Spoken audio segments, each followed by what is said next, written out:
जैसे ही सर्दियाँ शुरू हो जाती है, गुजरात में अक्सर सभी घरों के अंदर ऊंधिયું बनता है। आज हम एक स्पेशल तरीके से मटका ऊंधिયું बनाएंगे, जिसे उंबाड़ियों भी कहते हैं। ये साउथ गुजरात की बहुत ही पॉपुलर डिश है। तो चलिए इसे बनाना शुरू करते हैं। ऐसी नई नई रेसिपी देखने के लिए चैनल को सब्सक्राइब करना ना भूलें। मैं हूँ हेतल और मेरे किचन में आपका स्वागत है। मैंने यहाँ पर 200 ग्राम सूरती पापड़ी ली है। ये जो छोटी वाली पापड़ी आती है, आप उसका ही इस्तेमाल करें ऊंधिયું बनाने के लिए। सर्दियों के मौसम में मार्केट में ये बहुत ही आसानी से मिल जाती है, जिसे मैंने दाने से अलग कर लिया है। पापड़ी को मैंने अलग पानी के अंदर रखा है और उसके जो दाने हैं उसे मैंने अलग पानी में रखा है। वैसे तो जब ये मटका ऊंधिયું बनाते हैं तो पापड़ी उसके अंदर बिना दाने निकाले ही पूरी डाल देते हैं, लेकिन कई बार ऐसा होता है कि पापड़ी बीच में से ख़राब भी हो सकती है, तो यहाँ पर मैंने इसे छीलकर डाला है। और 150 ग्राम यहाँ पर मैंने जो तुअर के दाने आते हैं वो लिए हैं। ये डालना ऑप्शनल है, अगर आप स्किप करना चाहें तो कर सकते हैं। आप सिर्फ पापड़ी और उसके जो दाने हैं उसका ही इस्तेमाल करके ऊंधिયું बना सकते हैं। इतनी क्वांटिटी में से आप 4 से 5 लोगों के लिए ये ऊंधिયું तैयार कर सकते हैं। साथ में यहाँ पर मैंने लिया है एक रतालू, जिसे घराड़ू भी बोलते हैं, छोटे वाले आलू आप छोटी साइज़ के लिए, और अगर छोटी साइज़ के नहीं है तो फिर उसके एक के 2 हिस्से करें। और ये शकरकंदी है, मैंने 2 शकरकंदी ली है। अभी यहाँ पर मैंने जो छोटे वाले बैंगन आते हैं, ये 2 कलर वाले, वो लिए हैं। वज़न में ये 150 ग्राम के करीब है। अगर आपको कम पसंद है तो आप क्वांटिटी में कम भी डाल सकते हैं। अब यहाँ पर मैंने एक बड़ा सा पतीला लिया है। अब उसके अंदर हम सबसे पहले पापड़ी के दाने, तुअर के दाने और पापड़ी डालेंगे। पानी में से मैंने उसे निकाल दिया था, छलनी में रख दिया था ताकि उसका जो एक्स्ट्रा पानी है वो निकल जाए। साथ में हम डाल देंगे तुअर के दाने और पापड़ी के दाने। ये ऊंधिયું बनाने में मसाले बहुत ही कम लगते हैं, लेकिन जब आप ये ऊंधिયું खाएंगे तो खाने में ये इतना बढ़िया लगेगा कि आप इसे बार बार बनाना पसंद करेंगे। अब इसके अंदर हम डालेंगे नमक आप अपने स्वाद के हिसाब से डालें। अभी यहाँ पर मैं 1 से 2 चम्मच के करीब नमक डाल रही हूँ। अब इसके अंदर डालेंगे हम कैरम सीड यानी कि अजवाइन। साबुत अजवाइन मैंने लिया है, वो भी हम 1 से 1.5 चम्मच डालेंगे। और साथ में डालेंगे तिल का तेल यानी कि सेसमे ऑयल। अगर आपके पास सेसमे ऑयल नहीं है तो आप फिर मूंगफली का तेल भी डाल सकते हैं, लेकिन हो सके तो ये तिल के तेल का ही इस्तेमाल करें, इससे इसका जो स्वाद है वो बहुत ही बढ़िया आता है। अब अच्छी तरह से हम इसे मिक्स कर लेंगे। ये पापड़ी और जो तुअर के दाने हैं और पापड़ी के दाने हैं उसे हमें मटके के अंदर पकाना है, तो और कोई मसाला नहीं डालना है, लेकिन हम सिर्फ नमक और अजवाइन डालेंगे ताकि जब भी ये हम खाएं तो स्वाद में फीका ना लगे। अब यहाँ पर मैंने घराड़ू और शकरकंदी को पानी से अच्छी तरह से साफ़ कर लिया था। इसके हमें छिलके नहीं निकालने हैं, छिलके सहित ही हमें इसे पकाना है। अगर कहीं से ये थोड़ा सा ख़राब लग रहा है तो आप उसके ऊपर का जो छिलका है थोड़ा सा वो निकाल दें, लेकिन बाकी के छिलके रहने दें। पानी से अच्छी तरह से साफ़ करने पर इसकी जो सारी मिट्टी होती है वो निकल जाती है। इसके हमें इस तरह के बड़े से टुकड़े कट करने हैं। तो यहाँ पर मैंने शकरकंदी को कट कर लिया है। रतालू यानी कि घराड़ू को भी हम कट करेंगे, लेकिन उसके छिलके हम निकाल देंगे क्योंकि इसके ऊपर मिट्टी भी होती है और उसके ऊपर छोटे छोटे थोड़े से कांटे भी होते हैं, तो इसके छिलके मैंने निकाल दिए हैं। अब घराड़ू को भी हम बड़े बड़े टुकड़ों में कट कर लेंगे। ये बड़ा है तो बीच में से भी मैं इसे कट कर रही हूँ। आप इतनी साइज़ के इसके पीस करें। आलू को भी हम 2 हिस्सों में कट कर लेंगे। अगर आपके पास छोटे आलू नहीं है और बड़े आलू है तो आप फिर एक आलू के 4 हिस्से करें। बैंगन को भी हम डंठल के साथ ही रहने देंगे, लेकिन बीच में से इस तरह से कट लगा देंगे। इस तरह कट लगाने से मसाला अंदर तक जाता है और बैंगन अगर ख़राब है तो हमें पता भी चल जाता है।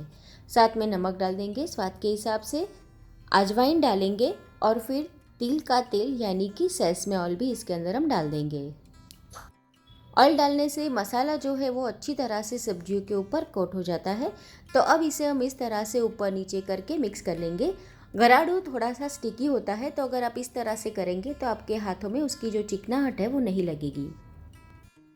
तो अब हम ऊंधिયું बनाते हैं। यहाँ पर मैंने इस तरह का जो मिट्टी का एक पतीला आता है वो लिया है। आप इसे कढ़ाई जैसा भी बोल सकते हैं या फिर हांडी भी बोल सकते हैं। ये आपको जहाँ पर मटका मिलता है वहाँ से बहुत आसानी से मिल जाएगी। अब इसके नीचे हम कैबेज के इस तरह के बड़े बड़े पत्ते रखेंगे ताकि हमारी जो सब्जी है वो जल ना जाए, डायरेक्ट ही उसके ऊपर नहीं लगनी चाहिए। तो इस तरह से हम नीचे के हिस्से को अच्छी तरह से कैबेज के पत्ते से कवर कर लेंगे। वैसे तो जब गांव में ये मटका ऊंधियो यानी कि उबाड़ियों बनता है तब उसके अंदर कलहार के पत्ते डाले जाते हैं, लेकिन शहर में हमारे पास वो पत्ते इजीली अवेलेबल नहीं होते हैं, तो यहाँ पर मैंने कैबेज के पत्ते रखे हैं। इस तरह से हम सारे पत्ते अरेंज कर देंगे, कहीं पर भी हमें मटका दिखाई नहीं देना चाहिए। अब इसके अंदर सबसे पहले हम नीचे शक्करकंदी, गराडू और आलू डालेंगे, क्योंकि इन्हें पकने में थोड़ा सा ज़्यादा समय लगता है। तो ये सारी सब्जियां हम नीचे की ओर रखेंगे और इसके ऊपर हम पापड़ी, तुअर के दाने और जो पापड़ी के दाने हैं वो रखेंगे। अच्छी तरह से इसे हम अरेंज कर लेंगे। जब ये अरेंज हो जाए तो ऊपर भी हम कैबेज का पत्ता रखेंगे और कवर कर लेंगे ताकि चारों ओर ये अच्छी तरह से कैबेज के पत्तों से कवर हो जाए। और जब हम इसे बॉईल करें तो ये बिल्कुल भी हांडी के साथ चिपके नहीं। तो मैंने अभी इसे कवर कर लिया है। अब उसके ऊपर हम उसका जो ढक्कन है वो लगा देंगे और साइड से आटे से उसे हम सील कर देंगे ताकि अच्छी तरह से ये पके, बिल्कुल भी इसके अंदर की जो स्टीम है वो बाहर ना जाए। तो मैंने चारों ओर अच्छी तरह से आटे से इसे कवर कर लिया है। अब यहाँ पर मैंने इस तरह का एक चूल्हा जैसा बनाया है और उसके ऊपर ये मटके को मैंने रख दिया है। आपके पास इस तरह की अरेंजमेंट करनी पॉसिबल नहीं है तो आप गैस के ऊपर भी इसे रखकर बना सकते हैं। इसे बनने में 30 से 35 मिनट का समय लगेगा। तब तक हम हमारी चटनियाँ तैयार कर लेते हैं। तो यहाँ पर मैंने एक कैथा लिया है। कैथा इस तरह का पक्का ले, इसे इंग्लिश में वुड एप्पल भी कहते हैं और गुजराती में इसे कौठा कहते हैं। कैथे की ये चटनी के साथ ऊंधियो आप ज़रूर खाएं। ये चटनी के साथ उसका मज़ा ही कुछ अलग है, तो आप ये चटनी ज़रूर बनाएं। इस तरह से बाउल में हम निकाल देंगे और फिर सारे मसाले इसके अंदर डालेंगे और फिर मिक्सर में चलाकर इसे ग्राइंड कर लेंगे। ऊंधियो यानी कि उबाड़ियों खाने का असली मज़ा ये चटनी के साथ ही आता है।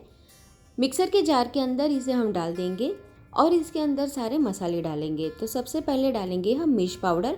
हमने ऊंधियो के अंदर बिल्कुल भी मिर्ची नहीं डाली है, तो आप अपने टेस्ट के हिसाब से मिर्च डालें। नमक डाल देंगे स्वाद के हिसाब से, मैंने अभी 1 चम्मच डाला है। साबुत जीरा डालेंगे आधा चम्मच और 3 से 4 बड़े चम्मच इसके अंदर हम जैगरी यानी कि गुड़ डालेंगे। कैथा खट्टा होता है तो इसका जो खट्टापन है उसे बैलेंस करने के लिए यहाँ पर मैंने गुड़ डाला है। अगर आपको कम मीठा पसंद है तो आप गुड़ की क्वांटिटी कम भी कर सकते हैं। थोड़ा सा पानी डालकर इसे हम ग्राइंड कर देंगे। तो जब ये थोड़ा सा ग्राइंड हो जाए तो इसके अंदर हम और थोड़ा पानी डालेंगे और फिर से ग्राइंड करेंगे। हमें इसे स्मूथ ग्राइंड करना है। तो अभी हमारी जो चटनी है कैथे की वो बनकर तैयार हो गई है। ये चटनी आप फ्रीज़ के अंदर 1 हफ्ते तक स्टोर भी कर सकते हैं। ये चटनी बनाने के लिए हमने पानी का इस्तेमाल किया है, तो आप ज़्यादा दिन तक इसे स्टोर नहीं कर सकते हैं। तो हमारी कैथे की चटनी तैयार है। अब हम हरी चटनी बनाएंगे। हरी चटनी बनाने के लिए यहाँ पर मैंने हरा लहसुन लिया है, हरी मिर्च और हरा धनिया लिया है। अगर आप लहसुन नहीं खाते हैं तो लहसुन को स्किप भी कर सकते हैं। मिक्सर के जार के अंदर हम लहसुन को बारीक कट करके डालेंगे। ये चटनी हमें थोड़ी सी स्पाइसी बनानी होती है क्योंकि हमने ऊंधियो के अंदर कोई भी मिर्ची नहीं डाली है। लेकिन अगर आपको कम तीखा पसंद है तो आप मिर्ची की क्वांटिटी कम कर दें। हरा धनिया डालेंगे इसके अंदर। नमक डाल देंगे स्वाद के हिसाब से। अभी मैंने आधा चम्मच नमक डाला है और आधा नींबू का रस इसके अंदर हम डाल देंगे। जब भी आप ये हरी चटनी बनाएं तो नींबू का रस ज़रूर डालें, तो उसका जो हरा कलर है वो बहुत ही बढ़िया आएगा। अभी 35 से 40 मिनट हो चुके हैं और हमारा ऊंधियो यानी कि उबाड़ी भी बनकर तैयार हो गया है। अब हम एक नाइफ़ की मदद से आटे को छुड़ा लेंगे। जब भी गर्म हो तभी आप ये काम करें, लेकिन ध्यान से करें क्योंकि ये जो हांडी है वो भी बहुत ही गर्म है। अगर ये थोड़ा सा भी ठंडा हो जाएगा तो फिर आटा जल्दी से आप निकाल नहीं पाएंगे। तो जब भी गर्म हो तभी आप इस तरह से एक नैपकिन रखें ऊपर और आटे को छुड़ा लें। लेकिन आप ये सावधानी से करें क्योंकि अंदर स्टीम होगी और जैसे जैसे आप आटा निकालते जाएंगे स्टीम बाहर आती जाएगी, तो आप सावधानी से करें। मैंने अभी आटा छुड़ा लिया है, तो अब हम इसे खोल देते हैं। आप देख सकते हैं कि अंदर कितनी स्टीम है।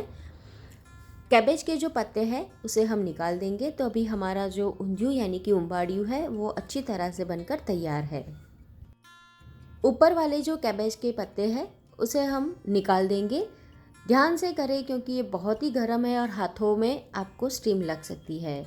वैसे तो ये जो ऊंधियू है यानी कि उंबाड़ियू है वो ऐसे ही खाया जाता है, ऐसे ही सर्व किया जाता है और जब भी लोग इसे खाते हैं तो अपने हाथों से छिलके निकाल कर खाते हैं। लेकिन यहाँ पर मैं आपको सर्व करके बता रही हूँ, तो एक प्लेट में इसे निकालेंगे और बिना छिलके निकाले ही चम्मच से उसे थोड़ा मैश कर लेंगे।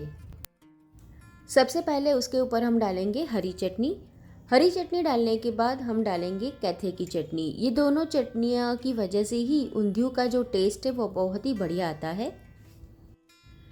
और साथ में ऊपर डालेंगे थोड़ा सा तिल का तेल यानी कि सेसमे ऑयल।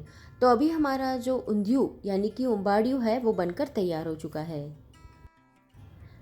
अगर आपने ये रेसिपी एक बार भी ट्राई नहीं की है तो आप इसे एक बार बनाकर ज़रूर ट्राई करें। अगर आप एक बार इसे बनाएंगे तो फिर बार बार इसे बनाना पसंद करेंगे। ऐसी नई नई रेसिपी देखने के लिए चैनल को सब्सक्राइब करना ना भूलें। रेसिपी पसंद आई है तो वीडियो को अपने फ्रेंड्स और फैमिली के साथ भी ज़रूर शेयर करें। आप मेरे फेसबुक पेज को भी फॉलो कर सकते हैं, वहाँ पर भी आपको नई नई वीडियो की रेसिपी देखने को मिलेगी। तो फिर से मिलेंगे नई रेसिपी के साथ।